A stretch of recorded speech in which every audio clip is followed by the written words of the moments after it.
Hello YouTube, welcome to this video. I got this video request a few days ago to talk about the Texas teenager that was suspended for his locks. Um,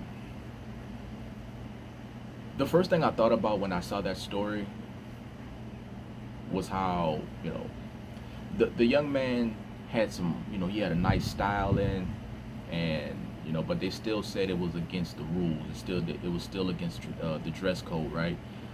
And so it made me just think about how one of the perspectives that I try to get across to people. Now, you're not, again, I always say my aim is never to change people's minds. People gonna think how they think. But if you can come across this my channel, and you may give one of my videos a couple of minutes to listen to. What I try to do is not convince you to change your mind, but to just have a different perspective. And so one of the things that I noticed, he had nice twisted locks, and all I could think about was like, how people, the lock community is like it's like this inner group, and there's different types of locks in this inner group, right?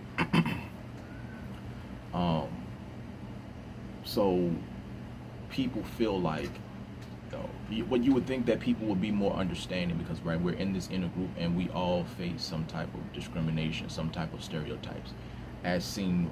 Because again, if I go back, the man had a nice style in his hair. I mean, his locks were in a nice style and everything, right? So they were the good locks, right? The professional locks, right? They were nice and neat, how everybody wants them.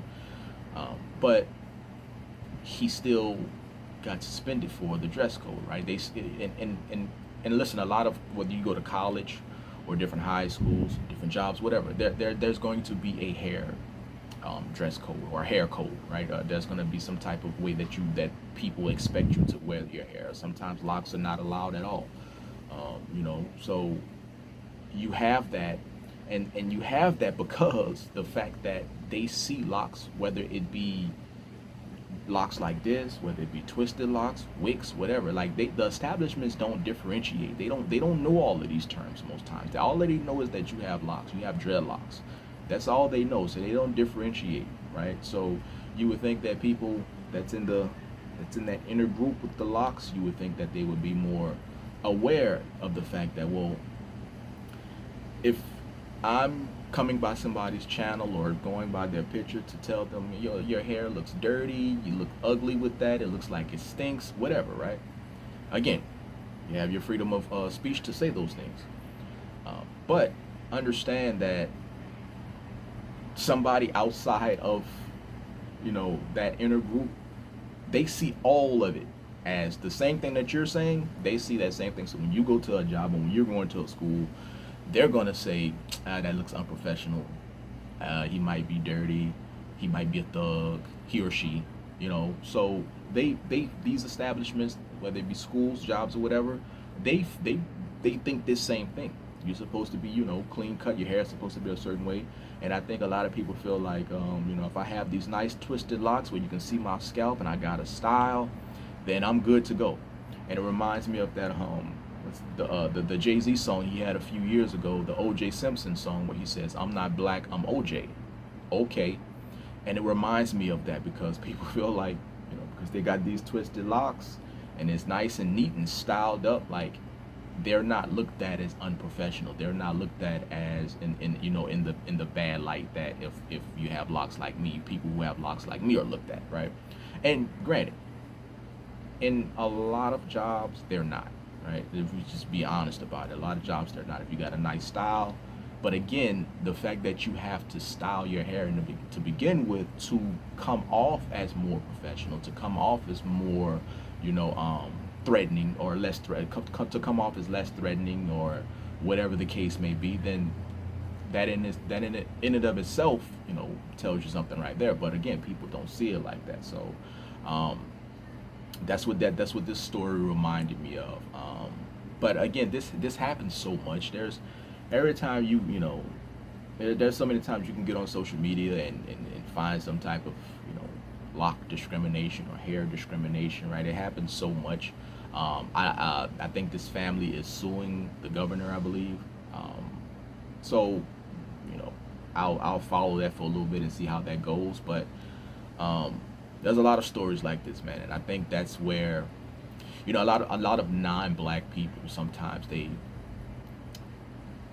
I know you see these posts, whether it be posts, you see the stuff, all this stuff on social media where you got people of color, black people, and they seem to feel like they have more of a right to have locks than you.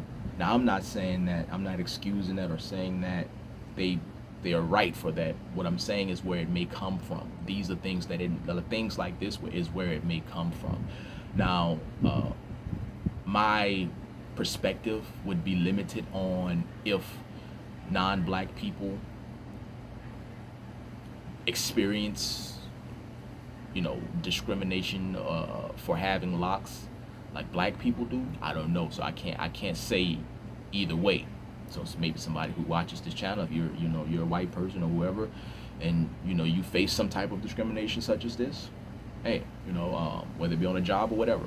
But a lot of people feel like they have more of a claim because stuff like when you get on social media, when you looking at the news, these are the types of things that are shown, right? These are the types of things that are highlighted a lot of times, and so these our black people's hair discrimination is highlighted, more times. Again, I can't even recall the time a time where I've seen a non-black person, you know, claiming hair discrimination or hair discrimination for having locks. So sometimes people might feel like, well, you don't go through what I go through, right? So that's a lot of times that's where that comes from.